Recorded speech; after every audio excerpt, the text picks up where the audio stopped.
வெளியில் தெரியாமலே நாங்கள் இங்கு வந்து அமர்வதற்கு இந்த வெளிச்சம் எங்க மீது விழுறது காரணம்னா அது விர்ச்சுவல் வாரியர்ஸ் என்ற அந்த மாமனிதர்கள் யாரு பெற்ற பிள்ளைகளோ. இந்த சமூகத்தை பள்ளிக்கூடத்தின் உள்ளேயே வரக்கூடாது என்று சொன்னார்களோ அதிலிருந்து பள்ளிக்கல்வித்துறை அமைச்சராக என்னை ஆக்கிய வெற்றி தலைவரை என் இதயத்தால் வணங்குகிறேன். அவரால் மட்டுமே இது சாத்தியம். அரசியலை நீங்க பள்ளிக்கூடத்துல, கல்லூரியில, பாட புத்தகத்துல, வெளி புத்தகத்துல படிக்கலாம்.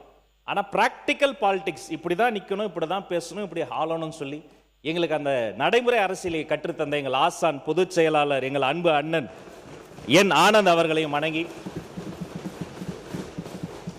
தலைவர்களுக்கு ரசிகர்கள் இருந்து பார்த்திருக்கேன், மந்திரிகளுக்கு ஃபேன்ஸ் இருப்பாங்க. ஆனா தமிழ்நாடு வரலாற்றிலேயே ஒரு சபாநாயகருக்கு ஃபேன்ஸ் நான் இந்த வாட்டி தான் பார்க்கிறேன். அவரிடம் நான் நிறைய கத்துக்கிறேன். அவரையும் வணங்கி, இங்க அமர்ந்திருக்கிற ஒவ்வொரு அமைச்சர்களும் என்னுடைய சகோதரர்கள். நான் உண்ணும் உணவில் இவர்களின் உப்பு இருக்கிறது. இங்க இருக்கிற ஒவ்வொரு சட்டமன்ற உறுப்பினர்களும் என் சகோதர சகோதரிகள். இங்க அமரவில்லை என்றாலும் என் கழகத்தின் ஒவ்வொரு மாவட்ட செயலாளர்களும் எங்களுடைய போர்ப்படை தளபதிகள். நாங்க எல்லாரும் வெளியில தெரிகிறோம்.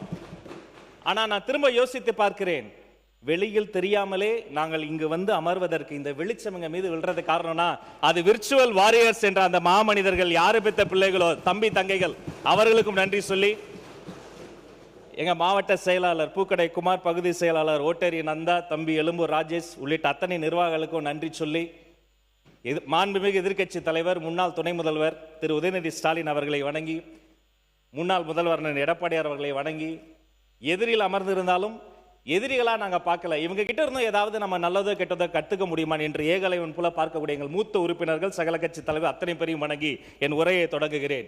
இது எனது அறிமுக உரை. எது கல்வி?